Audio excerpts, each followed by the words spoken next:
1억 600만 원 정도 매출이 나왔는데 순수익이 한 1,500에서 2천만 원 사이 정도 나왔습니다. 2024년 2월까지 1,000만 원대를 못 벗어났거든요. 제가 딱 1년 됐을 때 4,300으로 쳤어요. 정말 꾸준하게 열심히 배운 대로 하면 어느 순간에는 좀 튀어오르는 것 같아요.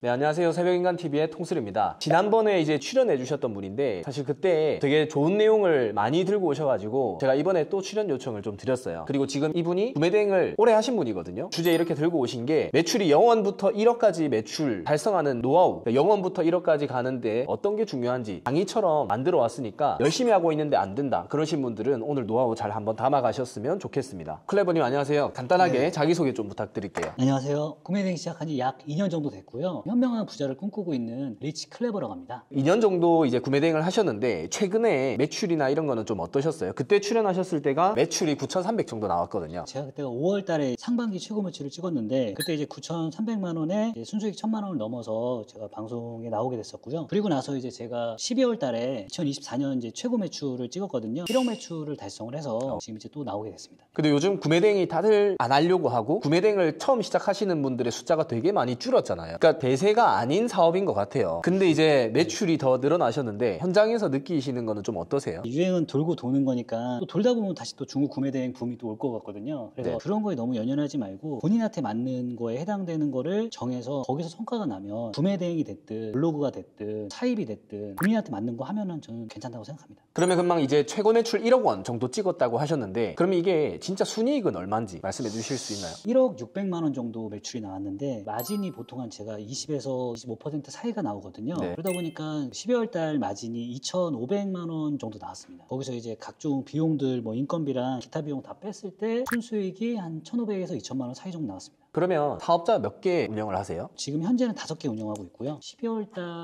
달에는 막 5번째 낸 거여서 4개 가지고 나왔다고 볼 수 있습니다. 4개로 매출 1억 원 나왔고 비용 싹 다 빼고 1,500에서 2,000 정도 남는다라고 네. 하시는 거네요. 지금 어쨌든 구매대행 이렇게 2년 정도 하셨는데 그전에는 어떤 일 하셨어요? 화장품 회사에서 생산 관리를 근 10년 정도 했거든요. 주로 하는 일이 생산 계획을 짜는 거예요. 사무실에서 주로 계획을 짜지만 현장에 가갖고 이제 진행 상황 같은 걸 다 체크를 해야 되거든요. 그래서 저 같은 경우는 사무실에서 한 절반 정도 있었고 현장에 한 절반 정도 있었거든요. 그때 제가 좀 느꼈던 게 뭐냐면은 아무리 열심히 해도 중소기업에서 받을 수 있는 그 연봉 테이블이 정해져 있더라고요. 근데 저 같은 경우는 부자가 좀 되고 싶기 때문에 월급을 좀 많이 벌고 싶은데 제가 그때 당시에 한 300만 원에서 350만 원 정도 사이 벌었거든요. 거기서 못 벗어나더라고요. 그러다 보니까 자연스럽게 쇼핑몰에 좀 관심이 있어갖고 중간에 이제 쇼핑하는 것도 해보고 그러다 보니까 구매대행이라는 것도 인터넷을 통해서 자연스럽게 좀 알게 됐습니다. 그러면서 새벽인간TV를 정주행으로 다 보면서 아 이거는 그래도 한번 해봐야 되겠는데 그걸 느껴갖고 처음에 이제 스파르타 수업을 듣게 됐고 좀 운이 좋게도 초반에 좀 성과가 좀 잘 났거든요. 그래서 전 3개월 만에 그래도 매출이 1,000만 원 이상 발생이 됐고 그 다음 달에도 막 1,500만 원이 계속 올라갔거든요. 그래서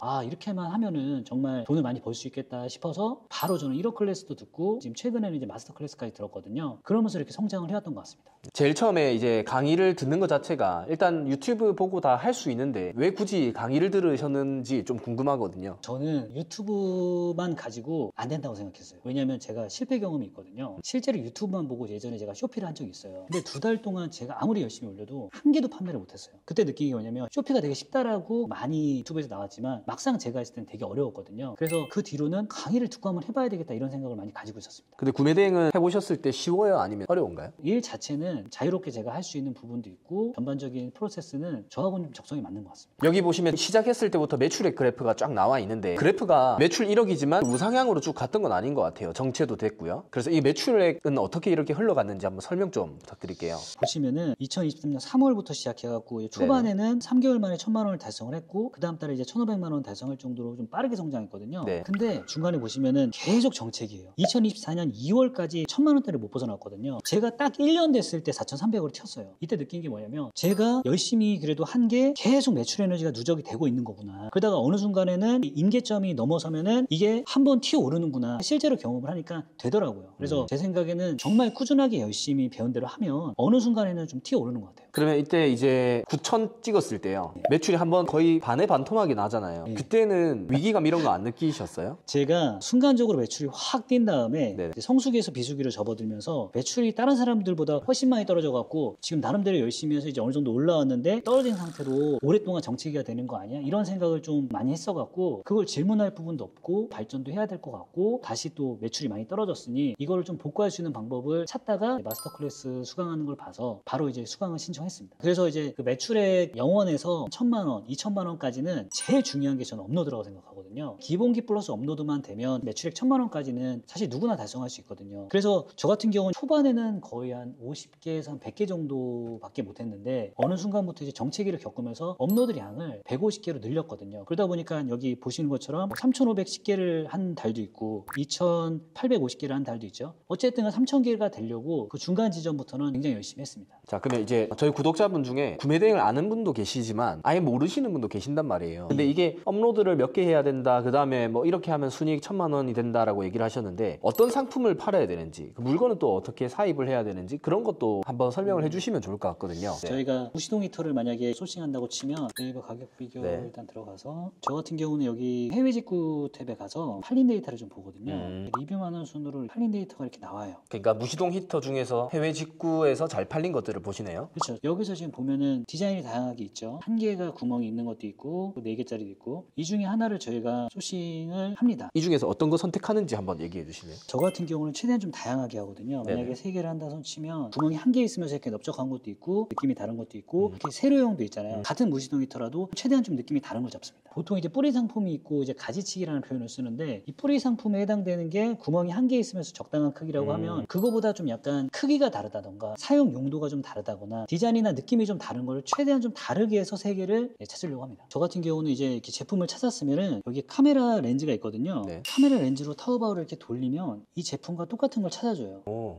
이렇게 찾아주죠. 근데 여기서 그냥 제가 가져오진 않고 여기 같은 경우 보면은 플러스가 없잖아요. 판매 데이터가 없다는 거거든요. 네. 근데 오른쪽은 보면 판매 데이터가 있잖아요. 네. 그러니까 이런 식으로 조금 봐요. 이 제품 같은 경우가 똑같으면서 보면은 이렇게 판매 데이터도 있죠. 그럼 전 이런 걸 가져옵니다.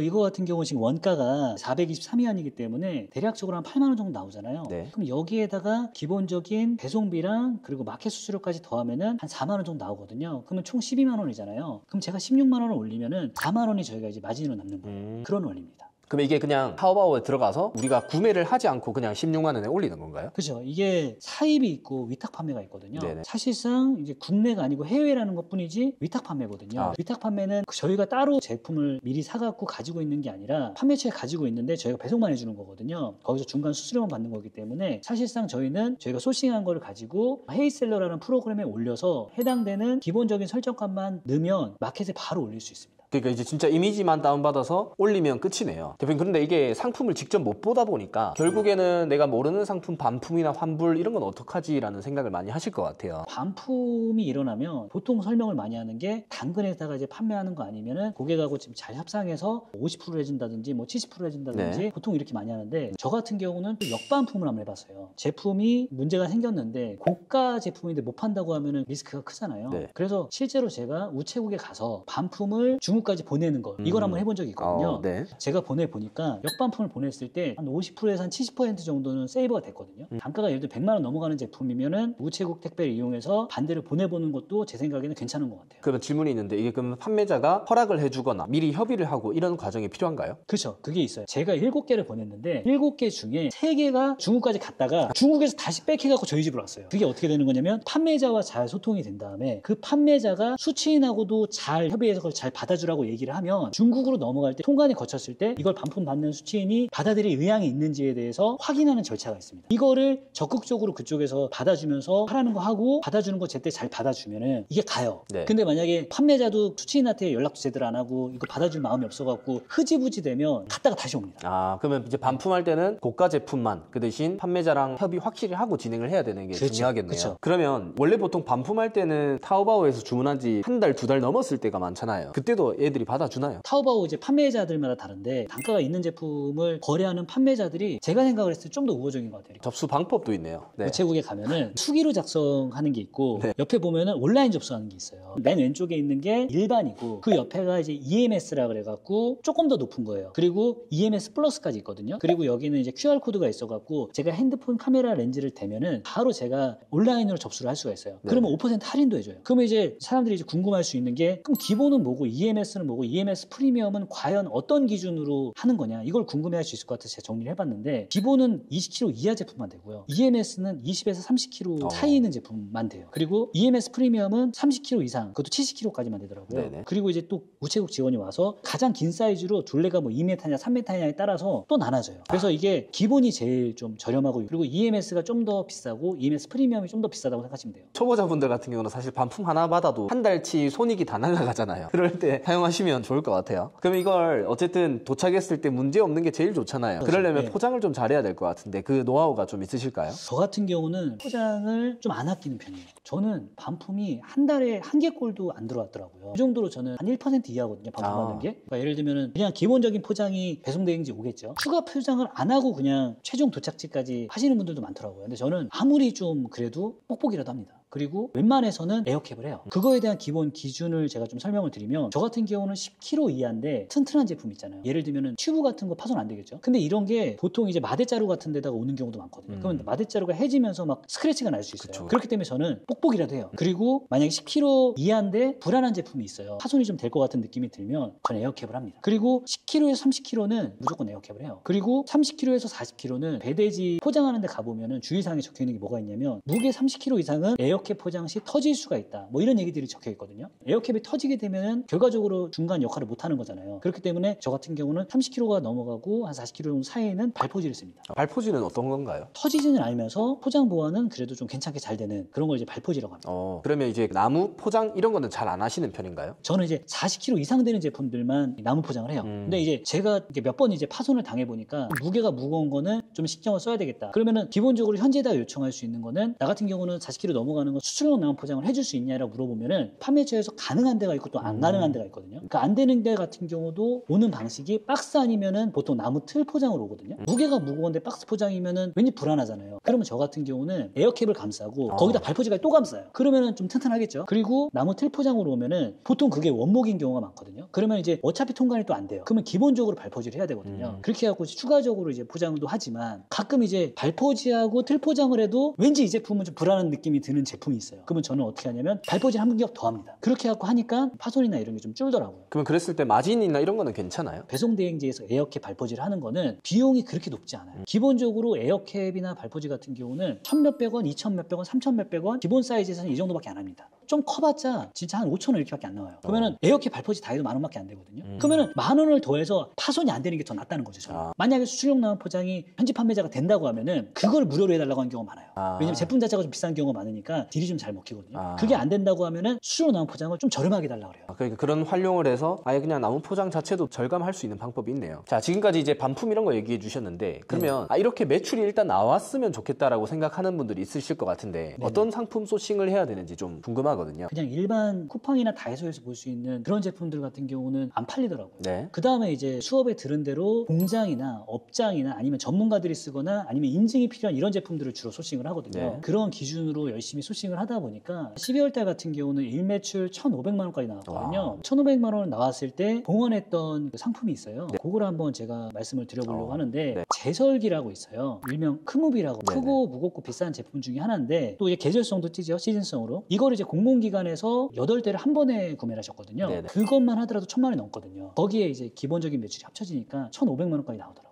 강연 테이블은 천장 실링 팬도 많이 팔았는데 강연 테이블은 한 20, 30만 원 정도 하거든요. 그러니까요. 네. 그리고 천장 실링 팬은 10만 원, 20만 원밖에 안 해요. 뭐 가격이 엄청 비싸진 않거든요. 좋아요. 네. 평균 그러면 객단가가 지금 얼마 정도 나오나요? 20에서 30만 원 사이 나와요. 그럼 하나 팔 때마다 거의 3, 4만 원은 남는 거네요. 그렇죠. 예. 자, 그러면 이게 매출 1억이면 일을 다 혼자 절대 못 하실 것 같은데 이것도 처리하는 노하우가 있다라고 들었어요. 지금 현재는 담당자분들이 다 계세요. 업로드 담당자, 키워드 담당자, 소싱 담당자, 최근에 주문 처리 담당자까지 뽑아갖고 네. 자동화를 가기 위한 기본 세팅은 되어 있거든요. 근데 네. 대신 그거를 그냥 직원들이 한다고 해서 방치하는 게 아니라 관리를 해줘야 돼요. 네. 그래서 직원 관리하는 나름대로의 좀 팁을 좀 제가 가지고 왔는데 네. 제일 중요한 게 뭐냐면 저희가 뽑았을 때 기껏 가르쳤는데 금방 그만두면은 사실상 엄청나게 손실 비용이 크거든요. 그분이 오랫동안 해줘야 되는데 그러려면 중요한 부분들이 있고 실제로 해봤는데 도움이 되는 몇 가지를 제가 말씀을 드릴게요. 그 중에 하나가 뭐냐면 직원분이 일을 하는데 노트북 하나 가지고 하시는 거예요. 키워드나 소싱, 주문 처리는 듀얼로 해야 훨씬 빨라요. 네네. 그래서 보자마자 바로 사서 줬어요. 그래서 그때 직원분이 이제 찍어서 보내주신 거거든요. 했거든요. 좀 고맙다고. 네네. 그러면서 속도가 좀 올라왔어요. 어. 저랑 같이 했던 업로드 알바분도 처음 시작해서 1년 넘게 했고요. 키워드 담당자분도 지금 거의 한 9개월 됐거든요. 네. 안 그만둬요. 이런 것들이 좀 있어서 전 도움이 됐다고 생각을 하거든요. 네네. 그리고 두 번째로 또 뭐가 있냐면 두세 달에 한 번씩 기프티콘을 좀 챙겨줘요. 뭐 커피가 됐다든지 치킨이 됐다든지 뭐 이런 것들을 챙겨주면은 되게 좋아하시더라고요. 아, 그리고 또 뭐 한 가지 제가 뭐 하는 게 있냐면 아무래도 저희가 유기적으로 맞물려 있다 보니까 누구 한 명이 빠지면 문제가 생겨요.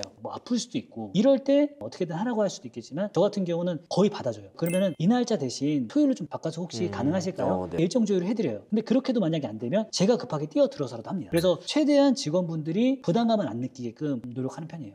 이런 것만 지켜줘도 새로 채용해서 막 교육시키고 이런 과정들은 완전히 없어지는 거네요. 그리고 이게 사람 채용하는 것도 사실 어렵잖아요. 그럼 어떤 노하우가 있으실까요? 아, 이거 예전에 모임에서 어떤 분이 전자근로계약서로 전화상으로 그거에 대한 매뉴얼 같은 거 설명하면서 교육시켜갖고 담당자분을 뽑아서 쓰고 있는 사람이 있다. 이런 얘기를 어디서 들었어요. 그걸 듣고 나서 매뉴얼을 만든 다음에 전화로 교육을 해봤거든요. 업로드, 키워드, 소싱까지는 전화상으로만 교육해도 충분히 돼요. 근데 이제 주문 처리는 제가 최근에 뽑아보니까 그건 좀 만나야 돼요. 그러면 알바생한테 가르치는 업무 가이드 같은 문서가 있어요? 저는 각 파트별로 다 있어요. PPT로 다 만들어 놔갖고 그걸 사전에 주고 그거에 대한 교육을 한 달 정도는 계속해요. 실제로 이제 카톡으로 주고받았던 내용을 설명을 드리는 거예요. 특히 업로드 같은 경우는 처음 하시는 분들은 속도가 안 나오니까 내가 잘할 수 있는지에 대한 자기 확신이 없고 그때 대부분 포기를 하거나 아니면은 굉장한 부담감을 좀 가지고 있거든요. 네. 그런 경우에 저는 어떻게 설명하냐면 아니 누구나 이렇다. 그게 원래 정상이다. 점점 더 좋아질 거니까 제 말 듣고 1주일에서 2주일 정도만 열심히 한번 해보세요. 이렇게 얘기를 좀 합니다. 그리고 이제 키워드 같은 경우는 보면은 음료 냉장고와 원룸 사이에 띄어쓰기가 제가 2칸이라고 했는데 그런 부분은 좀 있을 때마다 제가 좀 주고. 얘기를 하는 편이고 그리고 이거는 그냥 제 생각인데 초강력, 슈퍼파워, 우출력, 가성비, 최상 이런 표현은 넣지 말라 그래요. 왜냐면은 뭔가 실질적으로 도움이 될 수 있는 뭐 접이식이 된다거나 아니면 전기가 됐다거나 이런 걸 넣는 게 훨씬 낫다고 생각을 하거든요. 그리고 대형 야채 깍둑썰기 기계라고 이렇게 메인 키워드를 잡으셨더라고요. 그래서 제가 뭐라고 얘기했냐면 메인 키워드는 2개나 3개까지가 괜찮지 4개 이상은 서브 키워드가 너무 많이 섞인 거니까 그렇게는 하지 말아주세요. 이렇게 얘기를 하거든요. 네. 그리고 이제 소싱은 또 중요한 게 가지치기도 굉장히 중요하거든요. 가지치기를 별 생각 없이 하게 되면 정말 비슷한 거를 하게 되거든요. 만약에 저희가 3개를 소싱했어도 사실 1개 소싱한 거랑 큰 차이가 없어요. 그렇기 때문에 다양성을 줘야 되거든요. 그렇게 지금 소싱이 안 되진 부분이 있어갖고 수정해달라고 얘기를 한 거고요. 그리고 이제 저희가 이제 좀 신경 써야 되는 부분 중에 지재권에 관련된 부분들 있잖아요. 의료기기가 됐다거나 아니면 캐릭터 유아용품 뭐 이런 것들 있잖아요. 네. 그런 거에 대한 기준이 없다 보니까 이게 의료기기인가? 민감인가 하면서 올리는 것들이 많더라고요. 그냥 의료기기에 관련돼서 본인이 민감한 거는 저는 아예 소싱하지 말라고 그래요. 그런 거에 대한 설명을 다 얘기를 해서 교육을 합니다. 주문 처리 담당자 같은 경우는 최근에 이제 마스터 클래스 수업을 들으면서 장사님들한테 물어보니까 처음에 이제 한 일주일 정도 교육을 시킨 다음에 파트타임으로 재택으로 하신다고 하더라고요. 그래서 그렇게 하면 되겠구나 싶어서 하니까 되더라고요. 처음에 일주일 정도는 카페에서 같이 교육을 했고 매뉴얼도 주고 그리고 계속해서 소통하면서 잡아 나가고 있는데 한 달 정도 됐는데 괜찮게 하는 것 같아요. 자, 근데 이제 이렇게 노하우 많이 배워도 실제로 실천하는 거 되게 힘들고 일하기 싫을 때 되게 많잖아요. 그럴 때 좀 이겨낼 수 있는 방법이 있을까요? 아, 일하기 싫을 때가 많이 있잖아요, 보통. 쇼츠를 좀 보는 편이거든요. 네. 어떤 분이 이렇게 인터뷰를 하더라고요. B 씨는 일하기 싫을 때 보통 어떻게 하세요? 물어보니까 난 그냥 해.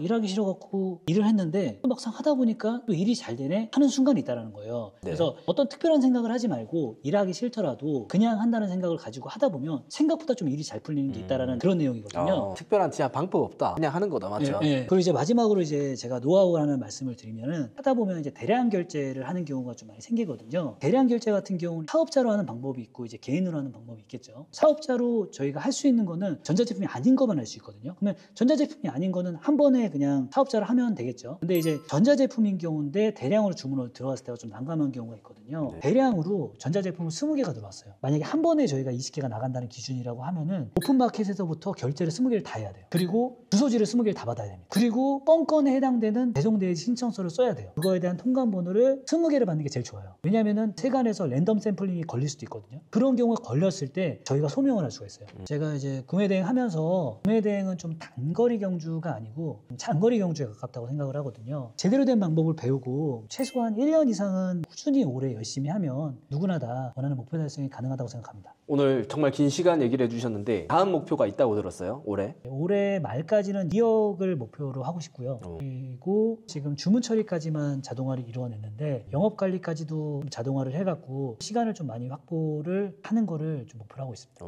네. 매출 2억에 거의 마진 20%하면 진짜 4천 나오겠네요. 또 여기서 궁금하신 것들이 많으실 것 같은데 댓글 달아주시면 저희가 답변을 드릴 수 있도록 하겠습니다. 오늘 긴 시간 너무 감사합니다. 감사합니다. 감사합니다.